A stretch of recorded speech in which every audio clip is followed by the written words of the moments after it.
Hello students, तो देखिए example. The equation x raise to power 4 plus y raise to power 4 is equals to z square has no solutions in positive integer. हमें show करना है कि इस equation के पास कोई भी सॉल्यूशन ना हो पॉजिटिव इंटीजर में। तो देखिए गिवन इक्वेशन को हमने फर्स्ट नाम दिया और एक इक्वेशन खुद से कंसीडर की। इक्वेशन क्या कंसीडर की? A square plus 4 into b raise to power 4 is equals to c raise to power 4। Assume that z is least. अब हम ये मानकर चले जो z है वो क्या है? लिस्ट है। ठीक है। अब देखो, अब हम क्या दिखाएंगे कि अगर इक्वेशन फर्स्ट के पास सॉल्यूशन है तो इक्वेशन सेकंड के पास भी सॉल्यूशन होगा, और अगर इक्वेशन सेकंड के पास सॉल्यूशन है तो इक्वेशन नंबर फर्स्ट के पास भी सॉल्यूशन होगा। और किस सॉल्यूशंस की बात हो रही है? पॉजिटिव इंटीजर सॉल्यूशन की बात हो रही है। ठीक है। तो अब हमने मान लिया कि इक्वेशन फर्स्ट के पास सॉल्यूशन है। कैसे सॉल्यूशन? Positive integer solution. और हमने मान लिया कौन से हैं? X y z. तो हमने मान लिया यहाँ से ऑल्सो लेट एक्स वाई की जीसीडी को हमने लेट कर लिया जी है। और अगर एक्स वाई की जीसीडी जी है तो मीन्स कॉमन डिवाइजर है जी। तो इट मीन्स जी डिवाइड करेगा एक्स को भी और जी डिवाइड्स वाई। अगर जी एक्स को डिवाइड कर रहा है तो g raise to power 4 divides x raised to power 4, and if g divides y that implies g raised to power 4 divide y raised to power 4। अब g raised to power 4 इन दो number को divide कर रहा है तो it means इसके सम को भी डिवाइड करेगा, और इसके सम की वैल्यू क्या है? z square. तो it means g raised to power 4 divides z square. इसका मतलब g स्क्वायर डिवाइड्स z। ठीक है ना। अब देखो, यहां से हमारे पास क्या था? x raise to power 4 plus y raise to power 4 is equals to z square. Equation number first थी। हमने क्या किया? Throughout g raise to power 4 से डिवाइड कर दिया। जब हम g रेज टू पावर 4 से डिवाइड करेंगे तब हमारे पास ये वाली चीज आ जाएगी। तो हम इसको कैसे लिख सकते हैं? x बाय जी पूरे की power 4 plus y by g पूरे की power 4 is equals to z by g पूरे की power 2। Sorry, z by g square, क्योंकि देखो यहाँ ऊपर पावर 2 है और नीचे 4 है, तो जी स्क्वायर लिखेंगे z बाय जी स्क्वायर पूरे की पावर 2। ठीक है। अब इसे हमने x1 नाम दिया, इसे हमने y1 नाम दिया और इसे हमने z1 नाम दिया। अगर यहाँ पुट करेंगे x1 y1 z1 की वैल्यू तो हमारे पास क्या आ जाएगा? x1 raise to power 4 plus y1 raise to power 4 is equals to z1 square. Now GCD of x1 and y1 is equals to 1। अब ऐसा क्यों है? देखो, x1 की वैल्यू क्या है? x बाय जी, और y1 की वैल्यू क्या है? y बाय जी। तो इट मीन्स हमें इन दोनों की जीसीडी देखनी है। इन दोनों की जीसीडी 1 बाय जी को बाहर लेंगे, एक्स वाई की जीसीडी। एक्स वाई की जीसीडी कितनी थी? जी। तो हमारे पास इन दोनों की जीसीडी कितनी आ गई? 1। ठीक है। तो x1 और y1 की जीसीडी 1 है। नाउ अब देखो, हम इसको ऐसे लिख सकते हैं ना इक्वेशन नंबर फर्स्ट में। अब यहां से इक्वेशन नंबर फर्स्ट को हम ऐसे लिख सकते हैं x1 raise to power, sorry ये हमने किसको लिखा है? यहाँ पर देखो इसको, x1 स्क्वायर का square plus y1 square square is equals to z1 square, where GCD of x1 square and y1 square is equals to 1। क्योंकि x1 और y1 की जीसीडी 1 है तो इनके स्क्वायर की जीसीडी भी 1 होगी। ठीक है। अब देखो, हमारे पास लास्ट इक्वेशन ये आई थी जहां पर x1 और y1 स्क्वायर, x1 स्क्वायर और y1 स्क्वायर की जीसीडी 1 थी। अब हमने देखो ये थ्योरम की हुई है, सेकेंड यूनिट में की थी, द पॉजिटिव प्रिमिटिव सॉल्यूशन। अगर हम इसके पॉजिटिव प्रिमिटिव सॉल्यूशन की बात करें तो हमारे पास सॉल्यूशन एक्स वाई जेड कुछ इस टाइप से होंगे, जहां आर और एस कोई भी आर्बिटरी इंटीजर होंगे of opposite parity. Opposite parity का मतलब है अगर आर इवन होगा तो एस ओड होगा, और अगर आर ओड होगा तो एस इवन होगा। ठीक है। जहां आर ग्रेटर होगा एस से, s is greater than 0, and r और एस की जीसीडी क्या होगी? 1। ये थ्योरम की स्टेटमेंट है जो हम सेकंड यूनिट में करके आए थे। ठीक है। इसका अब हम यूज करेंगे। अब यहां पर हमारे पास क्या है? देखो, यहां पर था x square y square z square. यहाँ एक्स की जगह है x1 स्क्र, y की जगह है y1 स्क्र और z की जगह है z1। ठीक है। तो यहाँ पर जो सोल्यूशन मिलेंगे हमें, x1 स्क्र क्या मिलेगा? ये y1 स्क्र, ये z1 ये, क्योंकि x की जगह अब x1 स्क्र है, y की जगह y1 स्क्वायर है और z की जगह z1 है, तो हमें सोल्यूशन इस टाइप से मिल जाएंगे। ठीक है, इसे हमने इक्वेशन नंबर 4th, 5th और 6th नाम दे दिया। ये जस्ट हमने पीछे जो थ्योरम की थी उसकी स्टेटमेंट अप्लाई की है। ठीक है, अब यहां देखो फर्स्ट इक्वेशन से हम लिख सकते हैं, सॉरी फोर्थ से, x1 square plus s square is equals to r square. ठीक है, ये वाली चीज हमने लिख दी इससे, फर्स्ट से। अब देखो अगेन ये इस टाइप का बन रहा है, x square plus y square is equals to z square. अब यहां पर ये इस टाइप का बन रहा है, ठीक है ना, ये वाली टर्म इस तरीके की बन रही है। अब देखें तो यहाँ पर कंडीशन थी जो y होगा वो क्या होगा, इवन। अब यहाँ पर y की जगह कौन है, s है, तो इट मीन्स s क्या होगा, इवन होगा। और अगर s इवन है और r और s थे अपोजिट पैरिटी के, तो इट मीन्स अगर s इवन है तो r कैसा होगा, ओड होगा। ठीक है, तो हमारे पास ये वाली चीज आ गई, that implies r is odd, so s is even. ठीक है, now from equation number 5th, y1 square इसके इक्वल था, r और s की जीसीडी जहां 1 होगी, दैट इंप्लाइज r और 2s इन दोनों की जीसीडी क्या होगी, 1 होगी। ठीक है, क्योंकि देखो r और s की जीसीडी 1 थी, अब r कोई भी ओड नंबर, s कोई भी इवन नंबर, तो r और 2s की जीसीडी भी क्या होगी, 1, क्योंकि r और s की जीसीडी 1 है, इस वजह से। That implies r into 2s is equals to y1 square. ठीक है ना, यहाँ पर हमने क्या किया, r को अलग लिख लिया, 2s को एक तरफ लिख लिया, इन दोनों की प्रोडक्ट किसके इक्वल होगी, y1 स्क्वायर के equal. That implies r is equals to c square and 2s is equals to 2b square. अब ये वाली चीज देखो कैसे आई, ये एक अदर थ्योरम थी जो हमने की थी, देखो ये वाली थ्योरम, इसका यूज करेंगे। ये थ्योरम भी हमने सेकंड यूनिट में की थी कि अगर u और v पॉजिटिव इंटीजर हैं जिसकी प्रोडक्ट एक परफेक्ट स्क्वायर है, ठीक है, और g क्या है, इन दोनों की GCD, then there exist positive integer, तब हमारे पास पॉजिटिव इंटीजर मिलेंगे r और s, such that u is equals to G R square and v is equals to G S square. ठीक है, अब यहां देखो, यहां हमारे पास क्या है, इसको मान लो u है, इसको मान लो v है, इन दोनों की प्रोडक्ट क्या आ रही है, एक परफेक्ट स्क्वायर आ रही है। ठीक है, यहाँ पर u और v पॉजिटिव नंबर थे जिनकी प्रोडक्ट क्या थी, एक परफेक्ट स्क्वायर थी। अब यहाँ पर जीसीडी इन दोनों की g है, बट हमारे पास जीसीडी कितनी है, 1, तो इट मीन्स हमारे पास g की वैल्यू कितनी है, 1 है। तो यहाँ पर देखो u की वैल्यू क्या हो जाएगी, u is equals to G into R square, तो हमारे पास u की जगह कौन, r, तो r की वैल्यू क्या हो जाएगी, g इंटू किसी नंबर का स्क्वायर।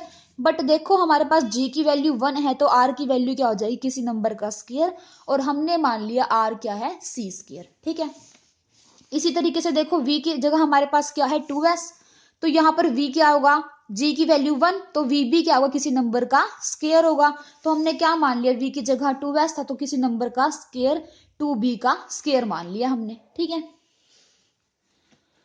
अब यहां से हमारे पास s की वैल्यू क्या आ जाएगी, 2b स्क्वायर। ठीक है ना, यहां से तो देखो अभी हमने क्या किया, दो थ्योरम्स का यूज किया जो हम सेकेंड यूनिट में करके आए थे, तो उन थ्योरम्स की स्टेटमेंट को आप अच्छे तरीके से पढ़ लेना। बस यहां पर फर्क क्या था कि g की जगह यहाँ जीसीडी g थी, यहाँ जीसीडी 1 है। ठीक है, अब देखो फ्रॉम सेवन से क्या हमारे पास x1 स्क्वायर प्लस s की वैल्यू क्या आ गई, 2b स्क्वायर, s की वैल्यू पुट कर दी, r की वैल्यू क्या है, c स्क्वायर, r की वैल्यू पुट कर दी। ठीक है, तो हमारे पास क्या बन गया, x1 square plus 4b raise to power 4 is equals to c raise to power 4। अब हमने x1 की वैल्यू खुद से लेट कर ली a, तो a square plus 4b raise to power 4 is equals to c raise to power 4। अब इसका मतलब क्या हो गया, इसका मतलब हो गया कि इक्वेशन सेकंड के पास भी क्या है, सॉल्यूशन, क्योंकि इक्वेशन सेकंड यही तो थी, इक्वेशन सेकंड यही तो थी, तो इक्वेशन सेकंड सेटिस्फाई हो रही है, तो इसका मतलब क्या हो गया कि इक्वेशन सेकंड के पास भी सॉल्यूशन है। तो हमने क्या दिखाया अभी तक कि अगर इक्वेशन फर्स्ट के पास सॉल्यूशन है तो इक्वेशन सेकंड के पास भी सॉल्यूशन है। अब देखो now c less than equals to होगा c रेज टू पावर 4 से, और c रेज टू पावर 4 किसके इक्वल है, देखो r अगर c स्क्वायर के इक्वल है तो c raise to power 4 equal होगा r स्क्वायर के, r स्क्वायर लेस देन होगा r square plus s square से, ऑब्वियस सी बात है ना, इस नंबर में हम कुछ ऐड ही कर रहे हैं पॉजिटिव नंबर, और r square plus s square equal है z1 के, फ्रॉम इक्वेशन नंबर 7th।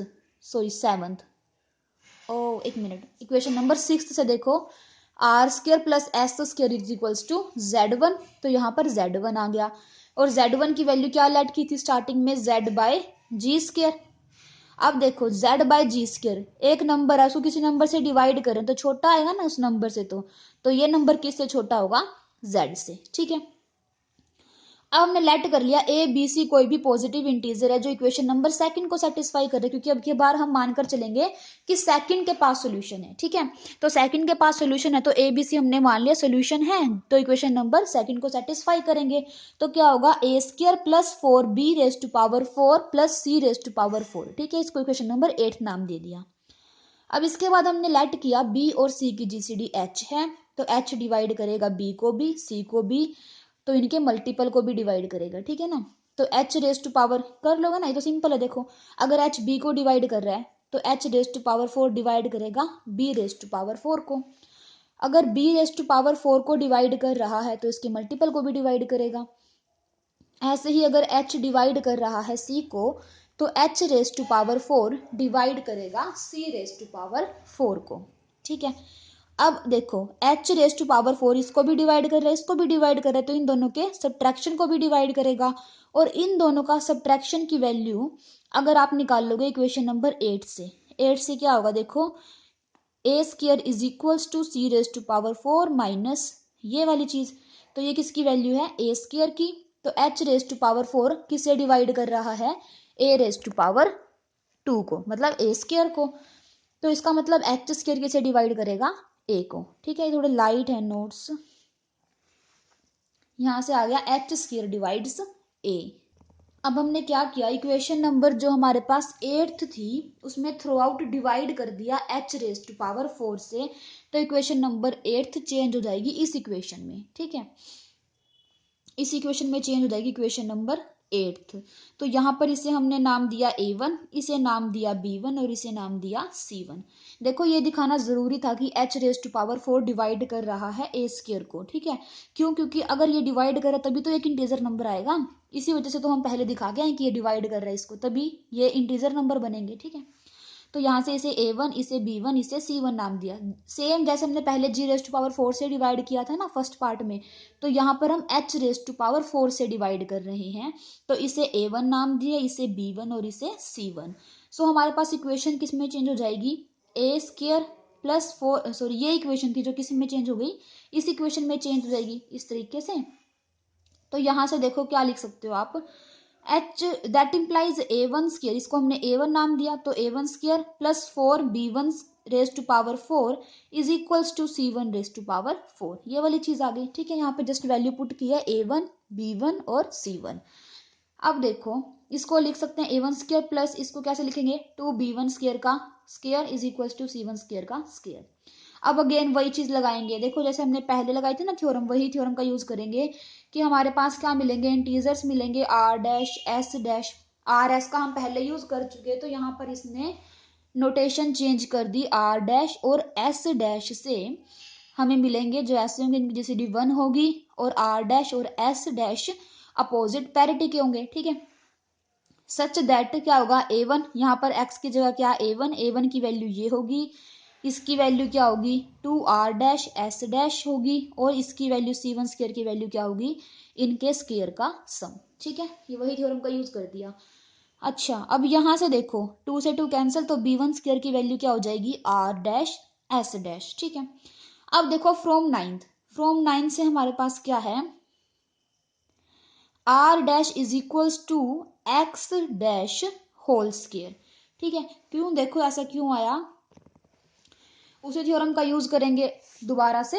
देखो आर डैश और एस डैश की जीसीडी 1 है, तो देखो ये दो नंबर हैं जिनकी प्रोडक्ट परफेक्ट स्क्वायर है, तो ये भी एक परफेक्ट स्क्वायर होगा और ये भी एक परफेक्ट स्क्वायर होगा, क्योंकि इनकी जीसीडी क्या है 1 है। देखो यही वाली थ्योरम का यूज कर रहे हैं हम सेम। तो यहां से क्या होगा, आर डैश भी एक परफेक्ट स्क्वायर होगा और एस डैश भी क्या होगा, एक परफेक्ट स्क्वायर होगा। फ्रॉम 10th, अब हमने क्या किया, इसका यूज 10th में किया, तो r dash square plus s dash square is equals to C1 square. R dash की वैल्यू यहां पुट कर दी, एस डैश की वैल्यू पुट कर दी is equals to C1 square. तो हमारे पास क्या आ गया, x dash raise to power 4 plus y dash raise to power 4 is equals to, अब देखो C1 स्क्वायर, हमने C1 को क्या नाम दिया, Z dash, put Z dash is equals to C1। ठीक है, ये C1 है। तो हमारे पास ये वाली चीज हो गई। अब हमने इसको क्या नाम दे दिया, C1, which is same as equation number first. Equation number first भी तो इसी टाइप से थी। तो देखो which is same as equation number first. अब Z डैश को क्या नाम दिया, C1। C1 की वैल्यू क्या थी, C/H थी ना, यहां से देखो C1 की वैल्यू C/H थी। ठीक है, तो C/H ये कम होगा ना, less than equals to C, और C is less than Z। ठीक है, C is less than Z, that implies Z dash किससे लेस आ गया, Z से लेस आ गया। अब देखो which is the solution of equation number first. ये तो सोल्यूशन बन रहा है इक्वेशन नंबर फर्स्ट का, क्योंकि सेटिस्फाई कर रहे हैं ना एक्स डैश वाई डैश और जेड डैश। ठीक है ना, देखो एक्स डैश वाई डैश और जेड डैश सेटिस्फाई किसको कर रहा है, इक्वेशन नंबर फर्स्ट को। तो इट मीन्स ये क्या बन रहा है, इक्वेशन नंबर फर्स्ट का सोल्यूशन। बट उसके लिए तो हम जेड को लिस्ट मान कर आए थे, हमने माना था ना कि उसके लिए तो z क्या है, लिस्ट है। तो ये तो क्या हो गई, कॉन्ट्राडिक्शन आ गई, और कॉन्ट्राडिक्शन आ गई तो मतलब क्या होगा, इक्वेशन नंबर फर्स्ट के पास कोई भी सॉल्यूशन नहीं मिलेंगे। ठीक है, यहाँ पर वही लिख रखा है, so equation first has no solution in positive integers. और इसी मेथड को, जिस मेथड से